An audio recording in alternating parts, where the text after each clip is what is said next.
네, 우리 오늘 조직신학 여러분 교재 보시면은 159페이지 20번째 그러니까 조직신학 마지막 강의거든요. 그래서 조직신학 마지막 강의인데 보통 1강에 1시간씩 했는데 1회씩 했는데 요번 20과는 주제가 좀 천년왕국인데 마지막 주제예요. 천년왕국인데 한 번에 다 하기가 곤란합니다. 2시간 한 30분 정도 걸리기 때문에 곤란해서 요번과 다음 기회에 나눠서 두 차례에 걸쳐서 이 마지막 과를 하고 그 다음에 이제 광고 드린 대로 언약 신학을 하겠다. 그래서 이제 언약 신학을 보니까 한 6, 7년 전에 언약 신학을 했던 것 같아요. 그래서 그것을 다시 한번 하면서 교재로 만들고 그런 과정을 해서 우리 교회가 이제 축적된 어떤 그 학습 자료로 그렇게 삼도록 그렇게 하도록 하겠습니다. 일단 기도하고 시작하도록 하겠습니다. 하나님 아버지 감사합니다. 오늘 저희들 또 이 조직신학 공부에 이렇게 시간을 내서 또 참여하게 하심을 감사합니다. 저희가 성경을 공부하지만 성경 속에 있는 그 말씀 하나하나의 그러한 영감 또는 가르침도 중요하지만 말씀 전체를 놓고 또 그 속에서 중요한 주제를 가지고 살펴보면서 우리 신앙의 뼈대를 삼는 것도 상당히 중요하다고 생각합니다. 특별히 오늘 조직신학 마지막 20과 천년왕국에 대해서 저희들이 공부를 하려고 합니다. 조금 어려운 주제인데 하나님께서 집중력을 주시고 또 마음의 깨달음을 주셔서 이 주제가 가르치고 있는 예수님의 재림에 대해서 저희가 다시 한번 생각하고 또 다시 한번 깨닫고 또 그것의 소중함과 엄중함과 중요함을 알아서 재림을 준비하는 그러한 신앙으로 나아갈 수 있도록 주님 도와주시옵소서. 감사하며 예수님 이름으로 기도합나이다. 아멘. 우리가 성경의 이 중요한 사건과 역사의 중요한 사건, 그러니까 역사의 중요한 사건을 세속적인 관점에서 볼 때는 좀 다르게 말할 수 있겠지만은 이 성경적인 관점, 그러니까 객관적인 관점, 절대 진리 관점에서 봤을 때 역사 속에서 가장 중요한 사건과 성경의 가장 중요한 사건은 일치해야 되죠, 그죠? 일치하는 것이 정상이죠. 왜냐하면 성경과 역사는 함께 가는 것이죠. 하나님이 이루어 가시는 역사니까. 그러면 이때까지 역사 속에서 일어났던 일 중에서 가장 중요한 사건 두 개를 꼽으라면 무엇일까? 지금까지 인류 역사에서 일어났던 모든 일들 중에 물론 우리가 그 자리에 없었죠. 우리는 태어난 지 얼마 안 됐고 짧은 인생을 살기 때문에, 하지만 우리가 성경을 통해서 역사를 통해서 우리가 공부해 볼 때 인류 역사에서 일어난 가장 중요한 두 가지 사건을 꼽으라면 첫째는 단연코 창조입니다. 그러니까 창조는 역사를 발생시켰다는 점에서 가장 중요한 사건 중에 하나가 될 수밖에 없겠죠. 창조입니다. 그죠? 그리고 두 번째로 중요한 사건은 우리가 이 기독교인의 입장에서 역사를 바라볼 때 예수님의 오심이죠. 예수님의 처음 오심, 예수님의 성육신, 2000년 전에 오신 예수님의 초림을 꼽을 수 있겠습니다. 초림이라는 것은 창조에 빗대어 봤을 때 재창조라고 볼 수 있겠죠. 왜냐하면 첫 번째 창조는 육신의 백성을 만들어낸 하나님의 일반적인 창조라면, 두 번째 재창조는 예수 그리스도를 통해서 영의 백성을 모으신 하나님 나라를 만드는 그러한 영적인 창조가 되겠죠. 그래서 그걸 재창조라고 합니다. 재창조. 자, 이렇게 역사 속에서 두 가지 커다란 사건을 창조와 예수님의 초림으로 본다면은 앞으로 있을 역사 속에서 가장 중요한 사건은 우리 요즘에 AI 시대다 여러 가지 이야기하지만 역사 속에서 가장 중요한 사건은 예수님의 재림과 종말이 되겠습니다. 예수님의 재림은 전 인류를 향한 심판이 되겠고, 예수님의 재림은 역사의 종지부를 찍을 것이며, 예수님의 재림은 우리의 구원의 완성이 되기도 합니다. 이따가 설명드리겠지만은 구원의 완성이라는 것은 지금 죽어서 천국에 가 있는 성도들을 포함해서 지금 예수님의 재림 때 지상에 남아있을, 여전히 살고 있을 성도들을 포함해서 모든 성도에게 구원의 완성이 되는 것이 예수님의 재림이다. 자, 그래서 여러분 159페이지 보시면은 천년왕국이라고 되어 있는데, 일단 천년왕국이라는 주제를 나아가기 전에 성경의 주제 중에서 말세와 종말에 일어날 일에 대한 것보다 더 많은 관심을 받는 주제는 없을 것이다. 말세와 종말입니다. 그런데 이것은 객관적으로 그러해야 된다는 명제이지 실제로 우리가 여기에 대해서 초미의 관심을 가지고 사는 것은 아니다. 일반적으로 예수님을 믿는다고 하면서도 여전히 초미의 관심은 현세를 위한 하나님의 인도하심과 축복을 많이 생각한다. 그런데 사실은 성경을 읽어보면, 성경 전체를 읽어보면 성경이 우리에게 가장 커다랗게 제시하는 주제와 우리가 가장 크게 관심을 갖도록 유도하는, 인도하는 주제는 바로 재림과 종말입니다.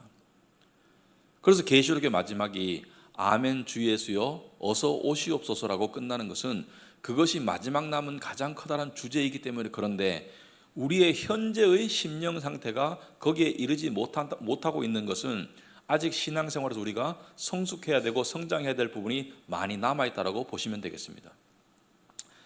자, 어떤 연구에 의하면 예수 그리스도의 재림에 관한 예언이 초림에 관한 예언보다, 초림은 이미 성취되었죠. 이미 성취된 예언인데 재림에 관한 예언이 초림에 관한 예언보다 8배 더 많다고 그래요.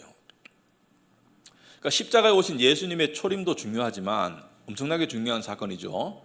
구원의 시초를 이루신 엄청나게 중요한 사건인데 성경은 재림에 대해서 8배 이상 더 많이 다루고 있다. 그것은 분량으로 봤을 때 초림이 안 중요하다는 것이 아니고 재림의 그 광범위성, 전 인류를 심판하시고 역사의 종지부를 찍고 우리의 구원을 완성하시고 천국과 지옥이 시작된다는 그 파급적인 면에서는 엄청나게 큰 파장이 있기 때문에 재림에 관한 예언이 많이 있다. 그리고 성경에 예수님의 오심이나 또는 하나님 나라나 천국이나 지옥이나 마지막 심판에 관한 예언들이 들어있는 책들이, 대표적인 책들이 구약의 다니엘서, 에스겔서, 신약에 오면 뭐죠? 요한계시록, 그죠? 그래서 성경은 예언의 말씀이다 그러죠. 왜? 하나님께서 미리 알려주시고 그리고 그대로 실행하세요. 하나님께서는 어떤 일도 즉흥적으로 하시는 법이 없습니다. 심지어 예레미야서를 요즘 우리가 매일 성경에서 공부하고 있는데 이스라엘을 향한, 유다를 향한 심판도 미리 여러 번 예언하시고 심판을 하시지 갑자기 즉흥적으로 그냥 아무런 예고 없이 하시는 법이 없어요. 여러분, 하나님은 그런 분이 아니에요. 하나님은 미리 충분히 알려주시고 경고하시고 그리고 그 일을 이루신다고 여러 번 강조하시고 그 일을 이루시는 분이지. 그런데 뭐라 그러세요? 내가 이룬다고 하지 않았니? 보거라, 말씀대로 되지 않았니? 예언. 그래서 성경을 예언의 말씀이라고 하는 것은 성경은 역사에 관한 하나님의 계획을 미리 알려주시는 책이고 우리가 봤을 때 지금 이 시점에서 어떤 예언들은 이루어졌죠. 많은 예언들이 이루어졌지만 앞으로 남은 예언이 뭐예요? 바로 예수님과 하나님 나라의 완성, 예수님의 오심, 재림이다. 자, 그런데 성경에 그러한 예언이 가장 많이 들어있는 것 책이 다니엘서, 에스겔서, 그리고 신약에서 요한계시록. 그래서 다니엘서나 에스겔서를 구약의 계시록이라고 부른다. 왜냐하면 미래의 예언에 관한 말씀이 많이 있는데, 그런데 다니엘서나 에스겔서는 예수님의 초림과 재림을 동시에 예언하고 있고 요한계시록은 예수님의 초림에 대한 예언은 들어갈 수가 없죠. 초림은 이미 이루어졌기 때문에. 그죠? 자, 그런데 기독교계에서 역사 속에서 기독교계에서 가장 뜨거운 감자, 가장 뜨거운 핫 토픽 중에 하나가 뭐였냐면은 바로 천년왕국입니다. 그 신비로움, 그 복잡함, 그러니까 신비라는 것은 알 듯 말 듯한 거예요.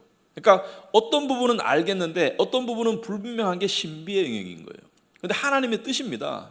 하나님은 예를 들어서 우리가 하나님을 알 때 논리적으로 알 수 있도록 분명하게 명제적으로 알려주는 부분이 있고요. 주 예수를 믿으라 그리하면 너와 내 집이 구원을 얻으리라. 이것은 분명하죠.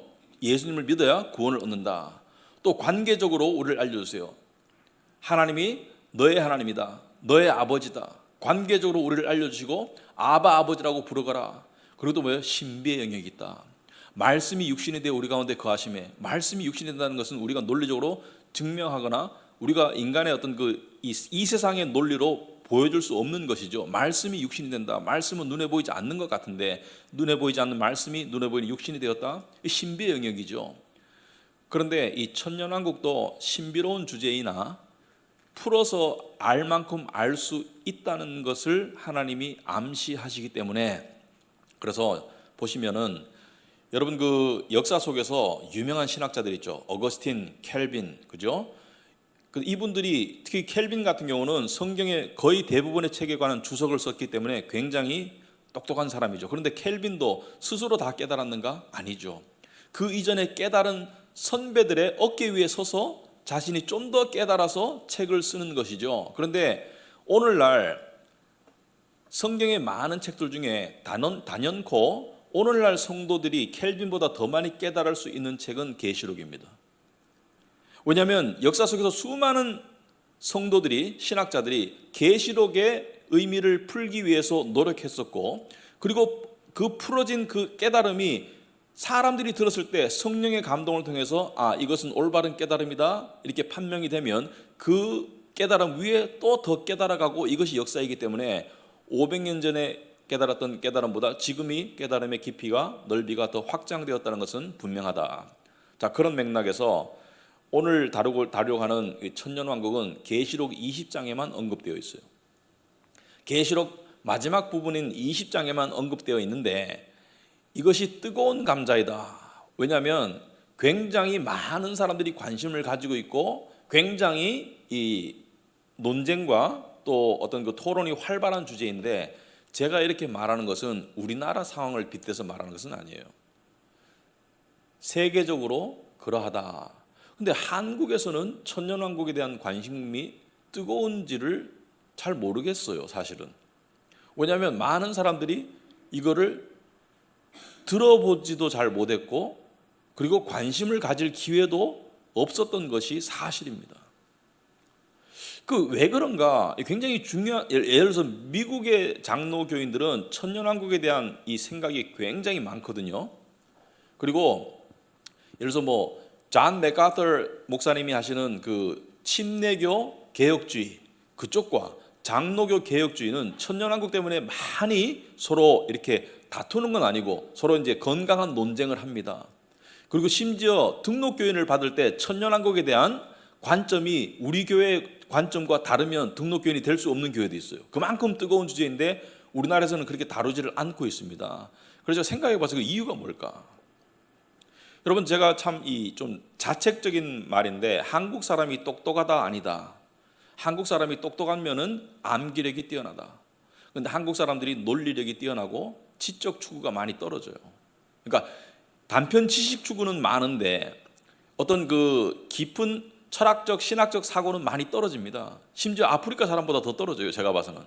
이 세계 많은 나라 사람들 접해 보니까. 그래서 이 국제적인, 그러니까 미국이나 영국이나 신학교에 가보면은 한국 신학생들의 수준이 많이 떨어져요. 근데 시험은 잘 쳐요. 암기는 잘하기 때문에. 그런데 왜 그러냐면 우리나라 사람들의 기질 때문에 그래요. 우리나라 사람들은 관계가 중요합니다. 지식보다 관계가 중요해요. 그러니까 무슨 말이냐면은 아버지 하나님, 나의 하나님, 우리 목사님, 이게 중요해요. 근데 서양은 관계도 안 중요한 건 아닌데 일단은 지식적으로 깨닫고 난 다음에 관계를 맺어가는 거예요. 그러니까 달라요. 그래서 우리는 관계가 좋으면 지식이 조금 달라도 그냥 무시하고 넘어갈 수 있습니다. 그런데 서양 사람들은 지식이 다르면 관계가 안 됩니다. 그럼 어느 게 옳으냐? 저는 둘 다가 중요하다고 생각해요. 그러면 영양도, 건강도 부족한 부분을 보충해야 되듯이 우리는 관계의 소중함을 중시 여기는 우리의 어떤 문화도 중요하고 동시에 지식도 중요하다. 그런데 지식 없는 관계는 잘못된 관계로 할 수가 있죠. 그래서 우리는 지식을 소중히 여겨야 된다. 자, 그래서 그렇게 제가 서두를 말씀드리고 일단 천년왕국이 등장하는 구절인 계시록 20장을 한번 보겠습니다. 여러분 그 교재 적어놨어요. 성경 안 피셔도 159페이지 중간에 보시면은 제가 한번 읽어보겠습니다. 계시록 20장 1절부터 6절까지 제가 한번 읽어보겠습니다. 또 내가 보매 천사가 무저갱의 열쇠와 큰 쇠사슬을 그의 손에 가지고 하늘로부터 내려와서 용을 잡으니 곧 뱀이요 마귀요 사탄이라 잡혀서 1000년 동안 결박하여, 이렇게 되어 있습니다. 1000년 동안. 자, 1000년이라는 표현이 나오죠. 무저갱에 던져놓고 잠그고. 자, 무저갱이라는 것은 지옥의 입구 정도로 생각하시면 돼요. 무저갱에 던져 넣고 잠그고 그 위에 인봉하여 천년이 차도록, 또 천년이 또 나옵니다. 다시는 만국을 미혹하지 못하게 하는데 그 후에는 반드시 잠깐 노이리라. 또 내가 보좌들을 보니 거기에 앉은 자들이 있어 심판하는 권세를 받았더라. 또 내가 보니 예수를 증언함과 하나님의 말씀 때문에 목배임을 당한 자들의 영혼들과 또 짐승과 그의 우상에게 경배하지 아니하고 그들의 이마와 손에 그의 표를 받지 아니한 자들이 살아서 그리스도와 더불어 천년 동안 왕노릇하니, 천년이 또 나오고 왕노릇 한다는 것은 왕국을 말해요. 그죠? 왕국이니까 왕노릇 하겠죠. 그래서 천년 왕국이라는 개념이 여기서 나온 거예요. 천년 왕국, 천년 동안 왕노릇 할 것이다.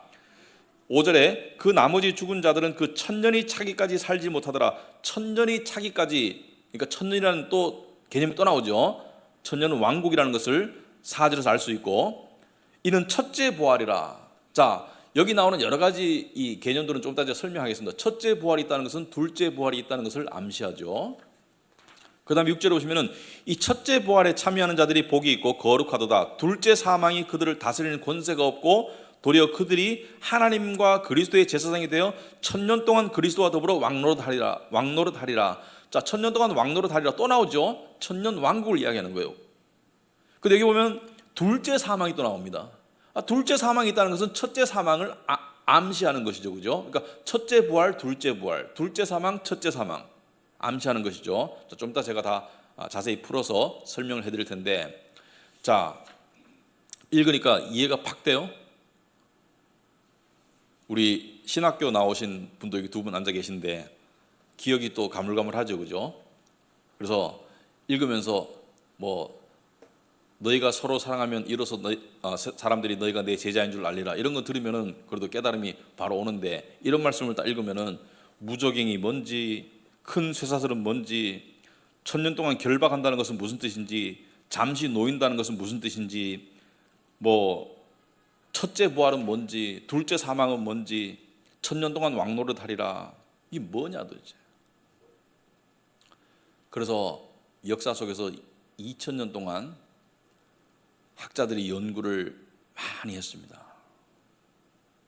그 연구 중에 어떤 것은 성도들이 들었을 때 그건 아닌 것 같아, 어떤 것은 들었을 때 그럴듯한 것 같아, 그렇게 되어서 지금까지 정리가 되어 왔죠. 신명기 29장 29절을 보시면 감추인 것은, 드러난 것은 너희들 것이고 감추인 것은 하나님께 속한 것이다.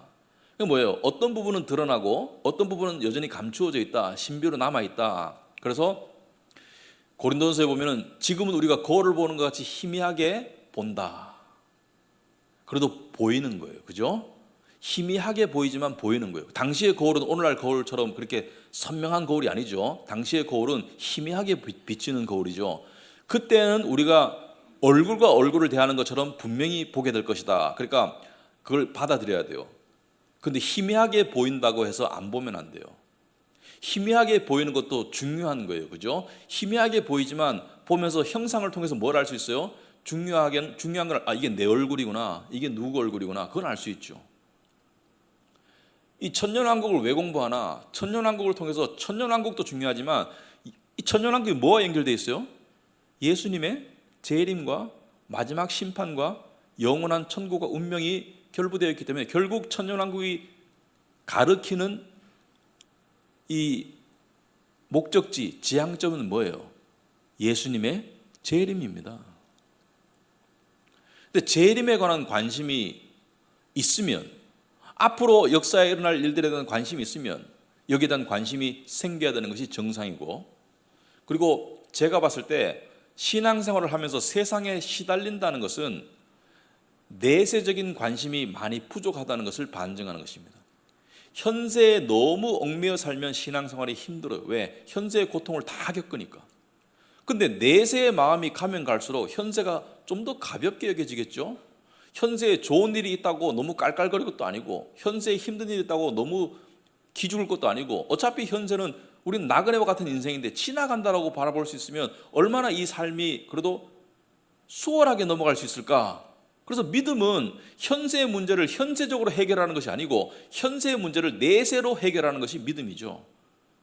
그래서 그 내세라고 말할 때 핵심은 예수님의 재림이다. 자, 그런데 이 천년이라는 단어가 지금 읽은 계시록 20장 1절에서 6절 사이에 5번 등장합니다. 왕노릇하리라 하는 표현도 여러 번 등장하고요. 그래서 천년왕국이라는 것이 5번 등장하는데 이 천년왕국이 도대체 뭐냐? 이게 정말 이 뜨거운 주제였어요. 지금도 그렇고요. 자, 이것을 해석하는데 크게 성경에서 숫자가 등장할 때는 항상 이걸 생각하셔야 돼요. 이 숫자를 문자적으로 볼 것이냐 아니면은 상징적으로 볼 것이냐. 제가 예를 하나 들어드릴게요.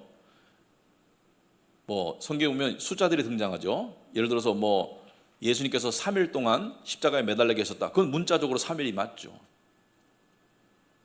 14년 만에 호적하러 가니 그건 숫자적으로 맞는 거예요. 그러니까 문자적 해석을 해야 되는 거예요. 14년이 상징을 말하는 건 아니죠. 근데 예를 들어 창세기에 보면은 6일 동안 창조하시고 7일째 하나님께서 쉬셨다, 안식하셨다. 이것을 어떤 사람들은 문자적으로 24시간 7일이 맞다 이렇게 보는 사람이 있고, 아니야 그때 하루하루는 긴 기간을 상징하는 하루야 이렇게 보는 사람들도 있어요. 그래서 거기에 따라 가지고 창조의 이론이 나뉘죠. 문자적 해석과 상징적 해석으로 나뉘는데 그걸 제가 지금 설명하려면 또 다른 강의가 필요하기 때문에 생략하고, 계시록에 보면 14만 4천 명이 구원받는다는 말이 있습니다. 이것을 문자적으로 보느냐 상징적으로 보느냐, 문자적으로 보는 쪽은 이단들이에요, 대부분이. 그래서 우리나라에는 신천지, 여호와의 증인, 신천지가 뭐라 그래요? 14만 4천 명까지 구원을 받는다. 왜? 성경에 이렇게 나와 있으니까. 문자적으로 해석해 가지고 사람들을 오도했죠. 그런데 신천지가 14만 4천이 넘었을 때 어떻게 해요? 그때부터 충성 경쟁을 시키는 것이죠. 이단들은 대부분 율법주의입니다. 충성심에 따라 가지고 성과에 따라 가지고 구원을 받기 때문에 굉장히 열심히 전도하고 열심히 신앙생활해요. 왜냐하면 그 안에 들어가야 되기 때문에. 그러니까 인간의 종교성을 자극해서 하는 것이 이단들이 많아요. 그래서 14만 4천 안에 들어가면 어떻게 돼요? 교주에게 충성해야 되죠. 그래서 이것을 문자적으로 가르치면서 너희들이 14만 4천 안에 들어야 된다. 처음에 포교할 때는 14만 4천 안에 들어오려면 우리 안에 들어와야 돼. 근데 14만 4천이 넘어가면 사람들이 의아할 거 아니에요. 14만 4천이 넘어지면 20만 30만인데요. 그럼 이 중에서 14만 4천 등 안에 들어야 돼 이렇게 되는 것이죠. 그러면 경쟁심이 유발되는 것이죠. 그런데 그것은 엄연하게 상징적인 의미이죠. 구원의 총체적 숫자를 말합니다. 예를 들어서 14만 4천이 어떻게 나왔나? 구약을 대표하는 12지파 12, 신약을 대표하는 12사도 12를 곱하면 144가 되죠. 거기다 완전수 10, 10, 10, 1000을 3번 곱하면 14만 4천이 되기 때문에 구원받은 자의 충만한 숫자를 상징적으로 표현한 것이 14만 4천이라고 보는 것이 정설입니다. 그럼 이 천년왕국을 보는 관점도 문자적으로 천년이냐, 정말 1년, 2년, 3년, 4년 해가지고 천년이냐, 아니면 상징적인 의미에서 완전수 10을 3번 곱한 것이 천년이냐. 그러면 천년, 우리가 이런 말 있죠. 천년 만년 살리라. 그때 천년 만년이 문자적이에요, 상징적이에요? 상징적이죠. 천년이라는 것은 긴 세월, 하나님이 정하신 긴 세월을 말한다고 보는 것이 상징적인 해석이다. 주께는 하루가 천년 같고 천년이 하루 같다. 그때 천년이 딱 천년을 말하는 게 아니죠. 긴 세월을 말하는 것이죠, 그죠? 그래서 거기에 따라 가지고 해석이 나뉜다. 자, 이것도 여러분이 머리가 좀 복잡한데 이것을 한 번 강의를 듣고 난 나중에 다 모르겠다, 상관없습니다. 그냥 한번 집중해서 들으시면 나중에 또 기회가 있을 때 이런 언급이 나올 때 여러분들이 최소한 들어봤기 때문에 분별할 수 있는 것이죠. 그리고 관심을 좀 가지는 게 필요합니다. 그래서 이번 공부 내용이 쉽지는 않지만 여러분들이 한번 들어보시고, 사실은 이거 시험 치고 싶은 그런 마음도 있어요. 공부하시고 난 다음에 시험을 한번 보면 암기해서 더 좋지 않을까 한번 제가 생각해 보려고 하거든요. 자, 그래서 상징적으로 보느냐 문자적으로 보느냐에 따라 가지고 해석이 달라질 수 있다, 큰 줄기가. 자, 그렇다면 천년왕국에 대한 역사 속에서 그래도 사람들이 인정하고 그래도 이 정도면은 내가 받아들일 수 있겠다라고 정립된 설이 4가지가 있습니다. 천년왕국을 바라보는 설이. 그래서 제가 1시간에 못 하는 거예요. 2시간에 나눠서 하는 거예요. 자, 그래서 이 4가지 해석이 있는데 그 4가지 해석을 먼저 제목을 말씀드릴게요. 첫째는 무천년설, 둘째는 후천년설, 뒤후. 전천년설이 있는데 두 가지로 나뉩니다. 역사주의적 전천년설, 세대주의적 전천년설. 자, 다시 한번 말씀드리겠습니다. 무천년설, 후천년설, 역사주의적 전천년설, 세대주의적 전천년설. 여러분 그 유인물에 나와 있어요. 그러니까 이 유인물이 여러분 그 교재를 참고하시면 좋을 것 같아요. 천년왕국이 해석하는 데서 무천년설이 있고 후천년설이 있고 전천년설이 있고, 그 전천년설 안에는 역사주의적 전천년설, 세대주의적 전천년설, 이게 네 가지가 있는데 오늘은 무천년설만 다루도록 하겠다. 자, 그런데 후천년설과 전천년설을 구별하는 방법은 뭐냐, 기준은 뭐냐? 여기서 말하는 후천년설이라는 것은 예수님의 오심을 기준으로 해야 돼요. 예수님의 재림을 기준으로 해야 돼요. 예수님의 재림이 천년왕국 뒤에 온다고 보면은 후천년설이에요. 아시겠습니까? 근데 예수님의 재림이 천년왕국보다 먼저 일어난다, 예수님이 오시고 천년왕국이 이루어진다라고 보면 전천년설이 되는 거예요. 그죠? 이해되시죠? 이게 지금 한 번 들어서 잘 모를 수 있는데 일단은 제가 드리는 말씀을 그냥 생각하시면 돼요. 후천년설은 예수님의 재림이 천년왕국 뒤에 온다. 전천년설은 예수님의 재림이 천년왕국 앞에 온다. 자, 거기까지만 개념 정리를 하시고, 아까 천년왕국을 상징적으로 보느냐 문자적으로 보느냐에 따라 가지고 무천년설과 후천년설은 상징적으로 보는 거예요. 딱 천년이 아니다, 긴 세월이라고 본다는 것이 무천년설과 후천년설이다. 근데 문자적으로 보는 것이 전천년설입니다. 전천년설 두 가지, 역사주의적 전천년설, 세대주의적 전천년설 두 가지 다 예수님의 이 천년왕국을 문자적으로 천년이라고 보는데, 전천년설을 믿는 사람들은 예수께서 재림하시고 실제로 이 땅에 천년 왕국이 이루어진다, 천년 동안 왕국이 이루어진다, 예수님이 왕노릇 하시면서 정말 세상은 이렇게 살아야 되는 것이야, 의와 평강이 넘치는 그러한 천년 동안의 왕국이 이루어지고 그 다음에 심판이 온다라고 보는 것이 예수님의 전천년설의 주장입니다. 자, 지금 그걸 다 지금 알려고 하시면 안 되고요. 자, 이 네 가지 설을 제가 설명을 하나하나 해드릴 텐데, 제가 여러분에게 말씀드리고 싶은 것은 네 가지를 들을 때 저는 마치 제가 이 네 가지를 다 믿는 것처럼 설명을 할 것입니다. 여러분들이 듣고 난 다음에, 자, 이것은 구원과 관계된 것은 아니에요. 중요한 주제이긴 하지만 여기에 설이 다르다고 해가지고 구원이 왔다 갔다 하는 것은 아니죠. 구원은 오직 예수님 믿음으로 가는 것이죠. 그런데 여러분은 나는 어느 쪽이 더 합당하다고 생각하는지 스스로의 견해를 한번 생각해봐라. 나는 이쪽이 맞는 것 같아. 그렇게 생각하면 좋다. 자, 참고로 우리 개혁주의라고 말하죠. 개혁주의라는 것은 하나님의 절대 주권, 그 다음에 오직 예수님으로 구원, 오직 믿음으로 구원, 하나님의 택하심, 하나님의 미리 예정하심, 이 개혁주의 쪽에서는 어느 설을 따르냐면은 무천년설이 90% 이상입니다. 90% 이상의 사람들이 무천년설을 따라요. 근데 참고로 저는 무천년설을 따르지 않습니다. 제가 이런 말씀을 드리는 것은 여러분들 헷갈리게 하려고 하는 것이 아니라 여러분들이 들어보시고, 저는 강요하고 싶은 마음은 없어요. 어느 것이 더 성경적으로 타당한지 여러분들이 생각해 보시라. 이거 틀린다고 해가지고 구원 못 받는 거 아니거든요. 그런데 들어보시면 나는 이쪽인 것 같아. 근데 그러다가 바뀔 수도 있어요. 시간이 지남에 따라 바뀔 수도 있는데, 자, 그렇다면 무천년설에 대해서 먼저 제가 설명을 하겠다. 아까도 말씀드렸듯이 개혁주의 쪽에서는 이쪽을 많이 따른다. 90% 이상이 이쪽이다. 자, 무천년설은 뭐냐? 무천년설은 아까도 말씀드렸듯이 계시록 20장의 천년을 문자적으로 보지 않습니다. 상징적으로 봅니다. 무천년설은 이 천년을 하나님이 정하신 긴 시간, 구체적으로 말하면 예수님의 초림과 재림 사이의 기간을 천년이라고 보고 있습니다. 지금 2000년 정도 지났는데 예수님의 초림과 재림 사이의 기간을 천년으로 본다. 상징적으로. 그래서 무천년설이라는 것은, 여기서 무라는 것은 없을 무자예요. 그러니까 문자적인 천년왕국은 없다는 뜻입니다. 예수님의 재림 이후에 천년왕국이 없다는 거예요, 문자적으로. 그렇다고 해가지고 무천년설이 천년왕국을 부인하는 것은 아니고, 무천년설에 따르면 천년왕국이 지금 진행 중이라는 거예요.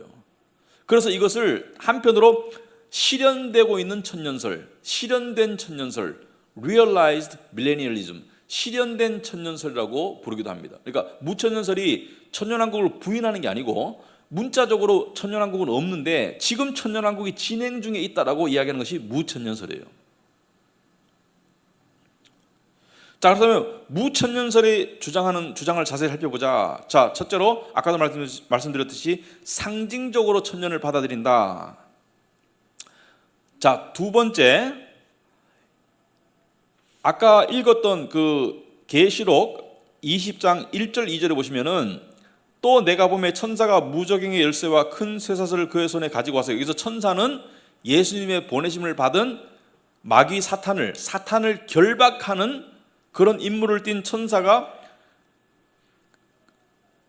무저갱의 열쇠와 큰 쇠사슬, 쇠사슬은 옛날에 죄수를 잡을 때 옥에 가두기 전에 손과 발을 묶는 것이 쇠사슬이고, 결박하는 것이 쇠사슬이고, 무저갱이라는 것은 지옥과 비슷한데 이렇게 보시면 되겠습니다. 여러분, 교도소 가기 전에, 재판 받기 전에 이 사람은 교도소 갈 게 분명하기 때문에 가는 곳이 구치소예요. 구치소에 있으면서 재판받고 난 다음에 구속 상태에서 나중에 판결이 확정되면 교도소 가죠. 그러니까 지옥의 판결이 확정되는 것은 예수님의 재림 때 심판에서 판결이 확정되는데, 그 전에 어디 가요? 지옥 갈 게 뻔하기 때문에 구치소에 가 있는 것이죠. 그래서 믿지 않는 자의 영과 믿는 자의 영은 죽으면 하늘로 올라가고, 믿지 않는 자의 영은 땅으로 내려가요. 어디로? 무저갱 같은 곳으로, 구치소로 간단 말이에요. 왜? 교도소 가기 전에, 심판받기 전에 미결수로서 대기하는 곳이 무저갱이에요. 자, 그래서 하늘로부터 무저갱의 열쇠와 큰 쇠사슬을 가지고 내려와서 결박할 수 있는 권세를 가졌다는 것이죠. 용을 잡으니 곧 뱀이요 마귀요 사탄이라. 용은 누구예요? 뱀, 마귀 사탄. 그래서 창세기에서는 뱀으로 등장하고 계시록에서는 용으로 등장하는 마귀와 사탄을 말한다. 그래서 1000년 동안 결박한다.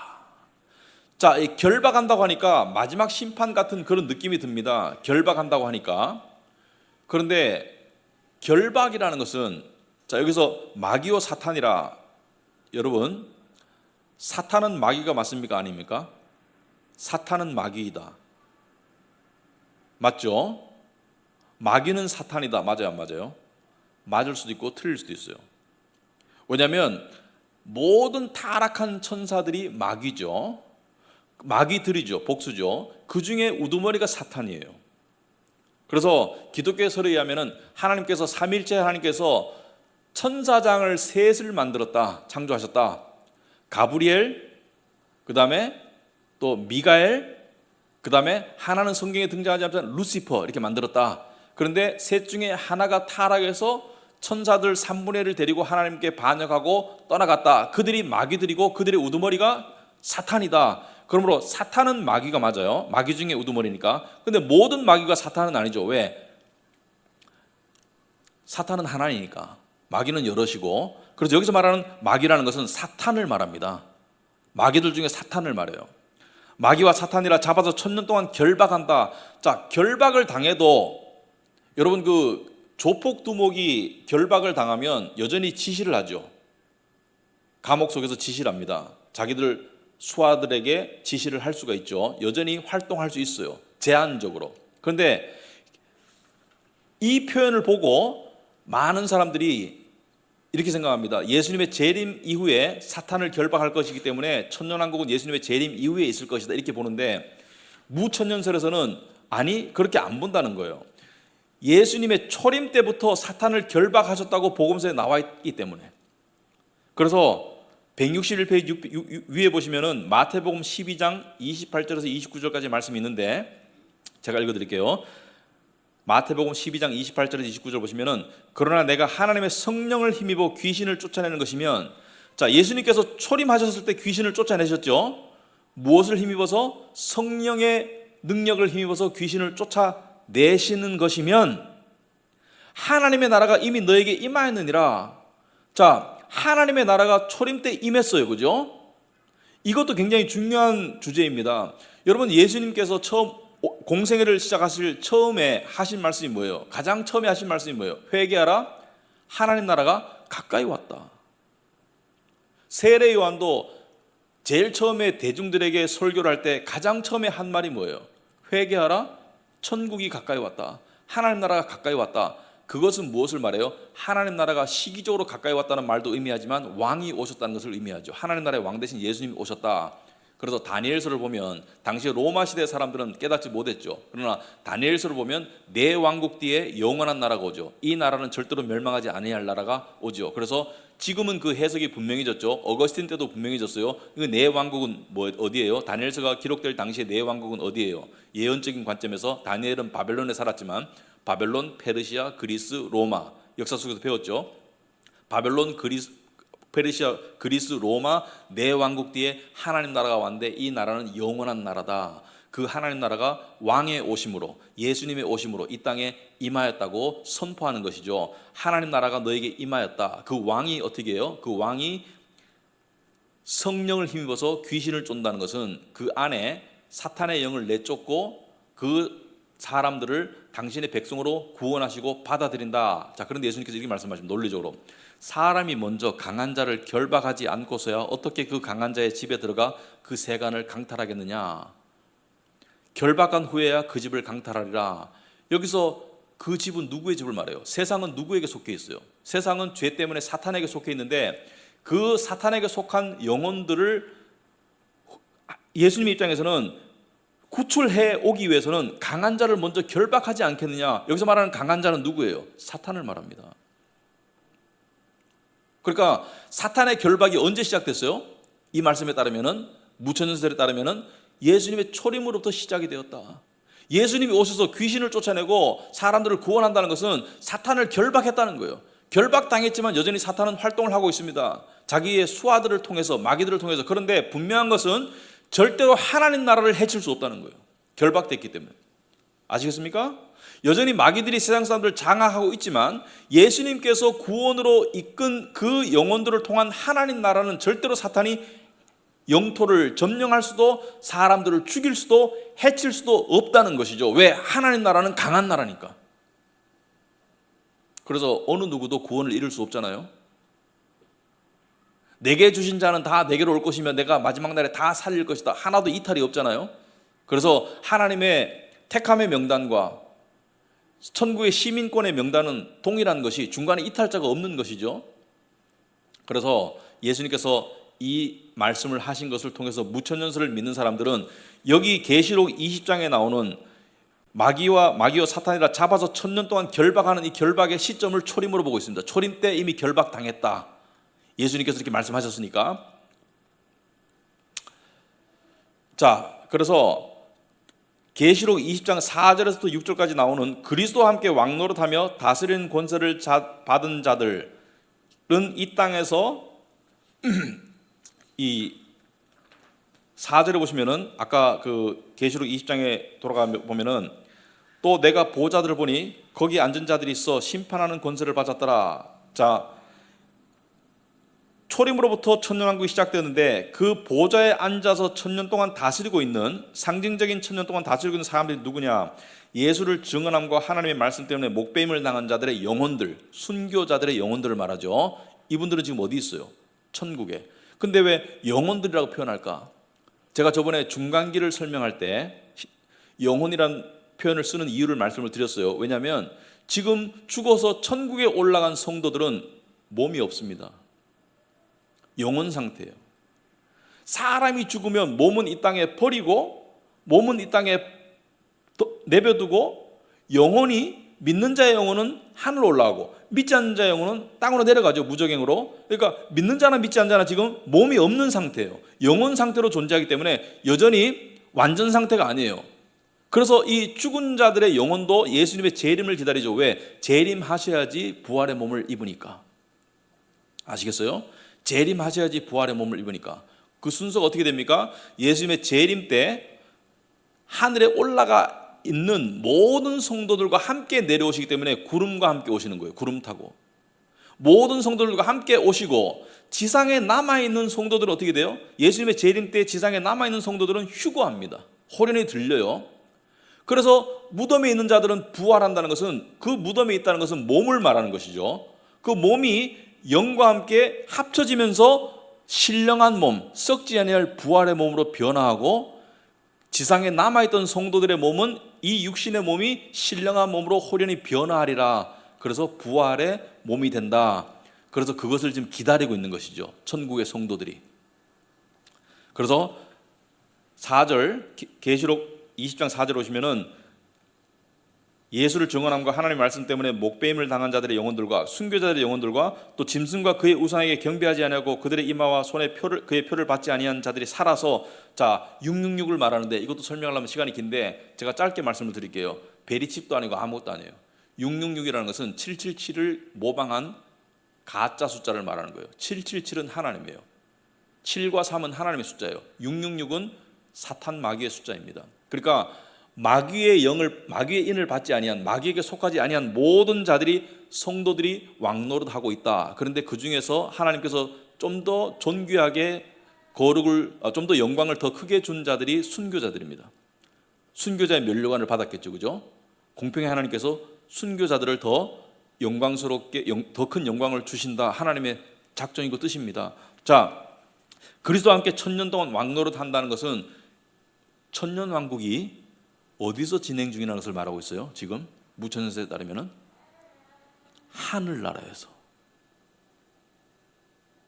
이 땅의 지상 낙원이 아니고 하늘에서 지금, 그러니까 하나님 나라가 지금 진행 중인데 우리는 하나님 나라에 속해 있지만 여전히 이 땅에 살고 있지만 이미 하나님 나라의 영광에 들어간 자들이 1000년 동안 거기서 왕노릇하고 있다는 거예요. 그런데 이들은 누구냐면 5절에 보시면 첫째 부활에 참여한 자들이에요.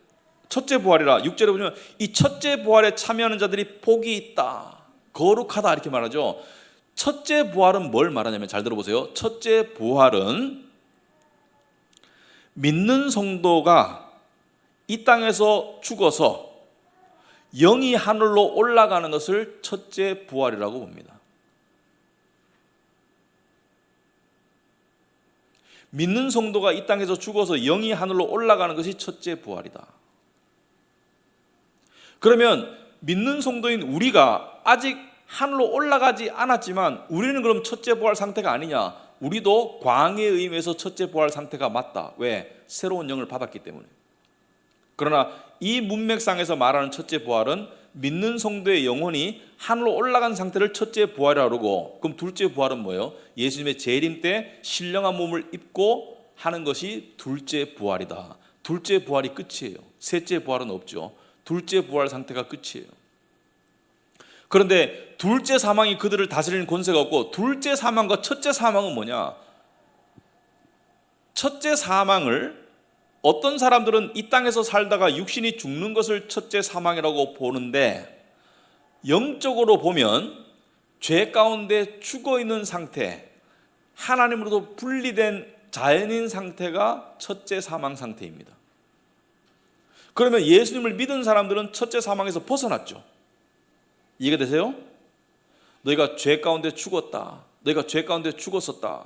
그때의 죽음은, 성경에서 말하는 죽음은 존재의 소멸이 아닙니다. 우리는 이 땅에서 말하는 죽음은 존재가 소멸되는 것이잖아요, 그죠? 저 사람 갔어, 존재가 없어졌어, 이 세상의 생명 상태에서 벗어났어, 이게 죽음인데, 성경에서 말하는 사망 상태는 하나님으로부터, 살아계신 하나님으로부터 분리 상태이기 때문에 엄연히 몸이 살아있더라도 하나님을 믿지 않고 분리 상태에 있어서 불멸성을 상실한 그 상태를 첫째 사망이라고 그래요. 둘째 사망은 뭐냐? 지옥으로 가서 하나님으로부터 영원히 분리된 상태를 둘째 사망이라고 합니다. 아시겠어요? 그러니까 지옥이 둘째 사망이고 이 땅에서 사망 상태가 첫째 사망인데, 차이점이 뭐냐? 첫째 사망 상태에서는 구원의 가망성이 있죠. 예수님을 믿고 거듭날 수 있어요. 하지만 둘째 사망 상태에 들어가면 영원히 구원과는 이별이에요. 그리고 첫째 사망 상태에서도 죄 때문에 고통이 있습니다. 우리도 고통, 이 세상에 고통이 있죠. 근데 둘째 사망 상태의 고통과는 비교할 수 없어요. 둘째 사망 상태의 지옥의 고통은 엄청나게 커요. 그래서 첫째 부활과 둘째 부활을 아시겠죠? 그리고 첫째 사망과 둘째 사망의 개념을 정리했다면, 예수님께서, 여러분 162페이지 보시면은 요한복음 5장 28절 29절에 재림 때 일어날 현상을 예언적으로 말씀하시면서 이를 놀랍게 여기지 말라. 무덤에 있는 자가 다 그의 음성을 들을 때가 오나니. 자, 무덤에 있는 자가 음성을 어떻게 들어요? 이것은 예수님의 재림을 통해서 전 인류가 예수님 앞에 무릎 꿇을 그날을 말합니다. 전 인류가 깨어나서 예수님 앞에 심판받을 그날을 말하는데, 선한 일을 행한 자는 생명의 부활로, 선한 일이라는 것은 선하신 하나님을 믿는 것을 말합니다. 성경이 말하는 선한 일은 하나님을 믿는 것을 말해요. 악한 일을 행한 자는 심판의 부활로 나오리라. 악한 일이라는 것은 불신앙을 말합니다. 그럼 여기에서 생명의 부활은 믿는 자의 부활이고, 영광의 부활이고, 썩지 아니할 몸의 부활이고, 심판의 부활은 뭐예요? 고통을 느낄 수 있는 신령하지 않은 지옥에 갈 그 몸을 말하는데, 여기서 선한 일을 행한 자는 생명의 부활로 말할 때 이 부활이 둘째 부활이에요. 믿는 자들에게는. 아시겠어요? 영의 부활이 첫째 부활이고 몸의 부활이 둘째 부활이면 육신의 부활을 말하는 이 부활은 둘째 부활이고, 믿지 않는 자에게는 이게 유일한 부활입니다. 첫째 부활이 없으니까 이 부활은 그냥 첫째 부활이죠. 그러니까 믿는 자의 부활은 둘째 부활이고 믿지 않는 자의 부활은 첫째 부활이고, 그리고 또 예수님 재림 때 지상에 남아서 휴거당하는 자들에게는 영이 이미 부활한 첫째 부활을 거쳐서 몸이 부활하는 둘째 부활 상태로 가는 것이고, 그래서 믿는 자에게는 부활이 몇 번 있다? 2번. 믿지 않는 자에게는 몇 번 있다? 1번. 믿는 자에게는 사망이 몇 번 있었다? 1번. 첫째 사망 상태에서 벗어났잖아요. 믿지 않는 자에게는 사망이 몇 번 있다? 2번. 아이고 똑똑하시네요. 잘 정리가 되죠? 예. 기쁩니다. 이렇게 이해하시는 것 같아서. 자, 그래서 다시 161페이지로 돌아가가지고 중간에 4번에 보시면은 계시록 20장 4절에서 6절에서 나오는 그리스도와 함께 왕노릇하며 다스리는 권세를 받은 자들은 이 땅에서 믿다가 죽어서 그리스도에게로 올라간 성도들이다. 그러므로 무천년설은 천년왕국이 지금 진행되고 있고, 누구에 의해서? 예수님과 영광에 올라간 성도들에 의해서 진행 중에 있고, 그 진행의 현장은 하늘나라로 보는 거예요.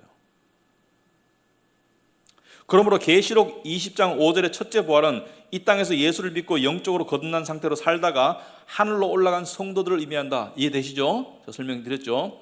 이들은 지금 하늘나라에서 그리스도와 함께 살면서 다스리는 권세를 누리고 있다. 천년 동안 왕노릇하리라. 그 말씀이 그 뜻이라는 뜻입니다.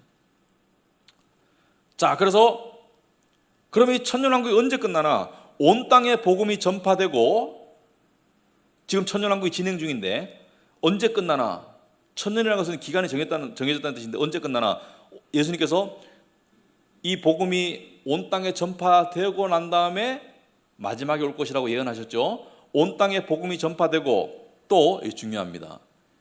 우리가 예수님께서 말씀하셨죠. 그날과 그 시간은 알 수 없지만 때를 분별해라. 때가 가까움을 분별해라. 역사적으로 중요한 사건이 하나 더 일어나야 돼요. 뭐냐면 이스라엘의 남은 자들이 주님께로 돌아온 뒤 그리스도의 재림이 있을 것이다. 이렇게 되어 있습니다. 이 부분이 중요해요. 여러분, 역사적인 시간표를 볼 때 무천년설을 따른다면 이스라엘의 남은 자들이 돌아와야지 예수님의 재림이 일어나요. 이스라엘의 남은 자들은 언제 돌아오나? 언제 돌아올까? 여러분, 성경책을 한번 봐야 되죠. 로마서 11장 25절 한번 펴보겠습니다.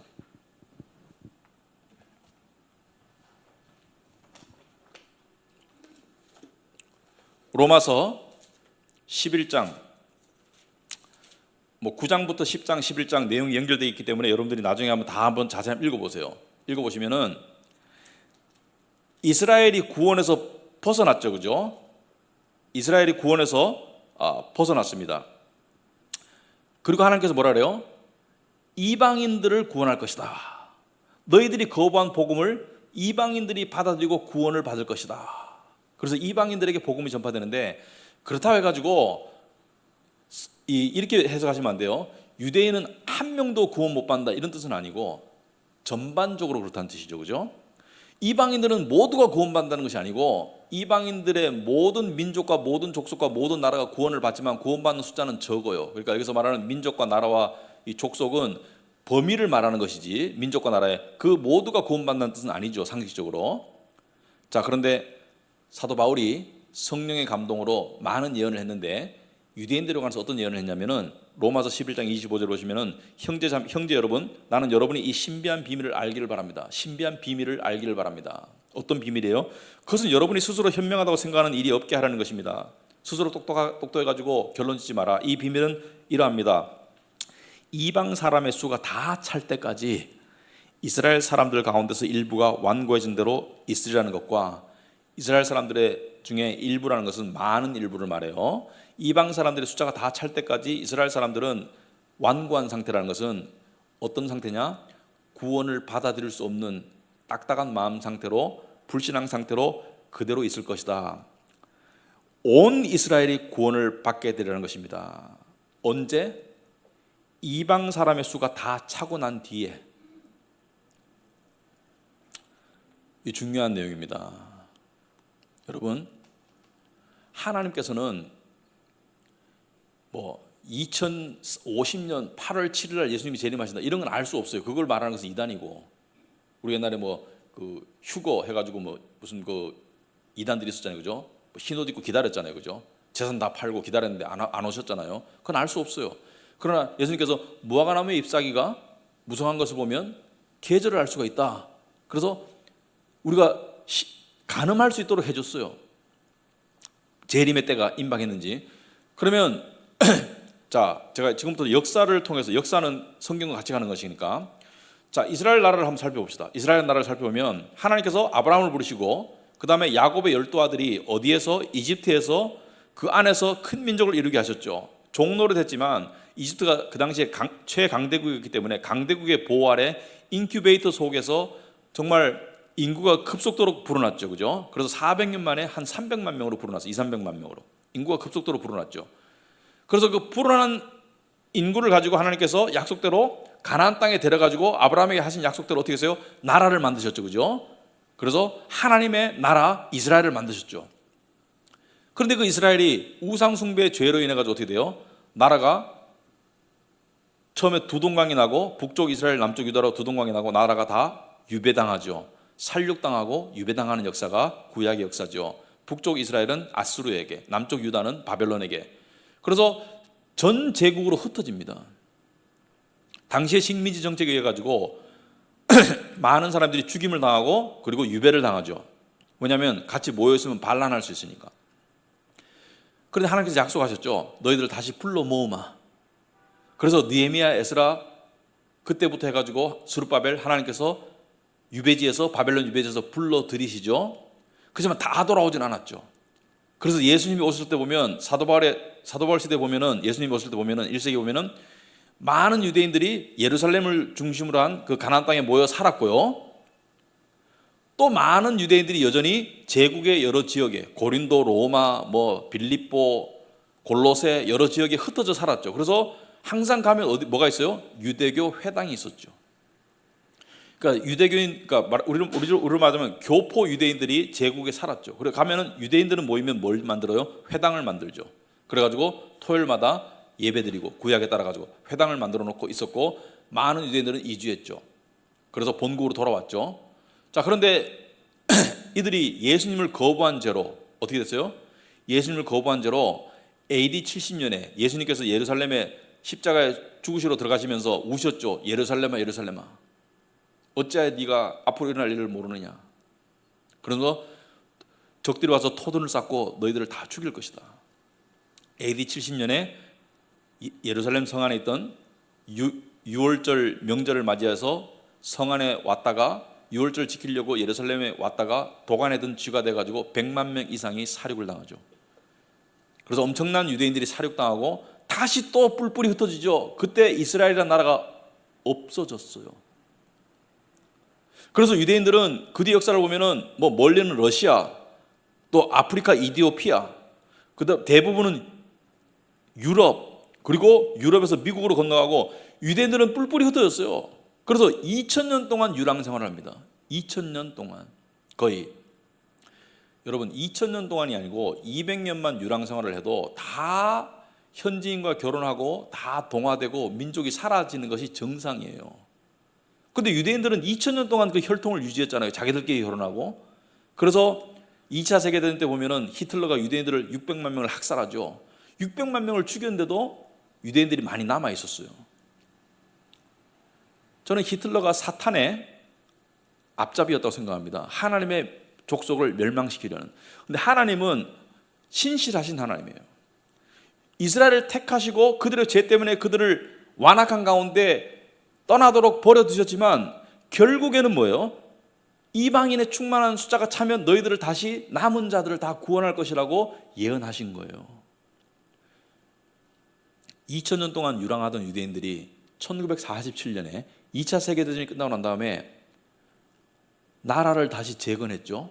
이건 역사상 있을 수 없는 일이죠. 2000년 동안 유랑하던 민족이 어떻게 다시 모여요?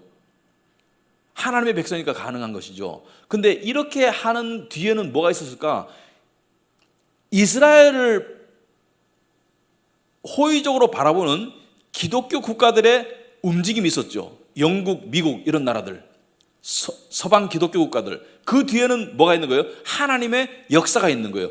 역사를 움직이시는 하나님의 역사가 이스라엘이 다시 모이기로 하셨다. 왜? 남은 자들의 대대적인 구원이 이루어지려면 한 군데 모여야 돼요. 자, 그렇다면 복음이 땅끝까지 증거되었습니까? 거의 증거되었다고 봅니다. 그럼 이제 남은 다음 순서는 뭘까요? 이스라엘의 대대적인 회심이 있어야 됩니다. 그래서 그렇다 해가지고 지금 이스라엘 사람들 한 명 한 명 다 따지고 보면 아무도 안 믿는가? 믿는 이스라엘 사람들이 있어요.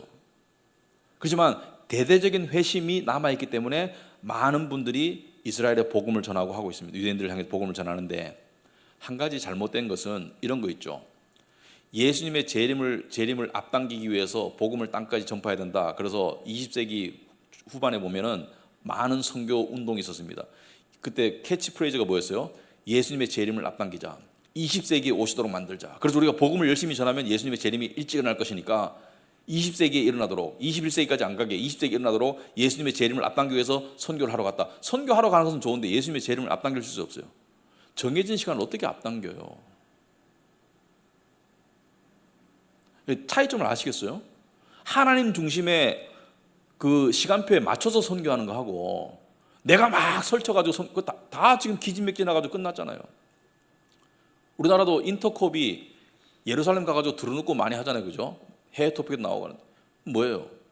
유대인들에게 복음을 전해서 예수님의 재림을 앞당기자 이런 뜻이에요. 복음은 전해야 되죠. 근데 하나님의 시간표 밑에서 전해야 되죠. 그렇다면 제가 문제를 하나 드릴게요. 무천년설을 믿는다면 예수님께서 내일 재림하실 수 없어요. 무천년설을 믿는다면 예수님이 내일 재림하실 수 없어요. 조건이 성립이 안 됐죠. 복음은 땅끝까지 증거되었다고 어떤 사람들은 주관적으로 생각할 수 있습니다. 지금 그렇게 무르익었어요. 하지만 예수님의 재림이 있으려면 뭐가 있어야 돼요? 유대인들의 대대적인 회심이 있어야 되는데 아직 없잖아요. 그럼 예수님의 재림이 내일 있을 수는 없어. 임박했다고는 말할 수 있어요. 그리고 또 하나, 적그리스도가 아직 안 나타났어요. 근데 성경 적그리스도가 역사 속에서 1세기에도 있었고 적그리스도가 많이 나타났는데, 근데 계시록에 나오는 적그리스도는 우리나라의 뭐 신천지나 무슨 뭐 여러 가지 적그리스도 그런 소규모를 말하는 것이 아니고 전 세계를 미혹할 적그리스도가 아직 안 나타났어요. 마지막에 결박에서 놓일 사탄의 활동이 아직 없어요. 그래서 세계가 하나로 통합된 가운데 적그리스도가 나타나야 돼요. 무천년설에 따르자면. 그래서 그리스도의 재림이 임박할 때에는 첫째는 유대인의 대대적인 회심이 있어야 되고 적그리스도가 나타나야 되고 대대적인 배교가 일어나야 됩니다. 배교라는 것은 적그리스도에게 미혹당해가지고 교회를 배척하는, 교회를 다니다가 떠나는 사람들이 많이 나와야 돼요. 이 배교를 한다는 것은 그들이 나간 것은 우리가 속한 것이 아니기 때문에 나갔다. 하나님께 진정한 구원을 받지 않았던 사람들이 교회에 머물다가 떠나는 사람들이 많이 일어나야 돼요. 자, 그런데 여기서 세대주의적 전천년설은 잘 들어보세요.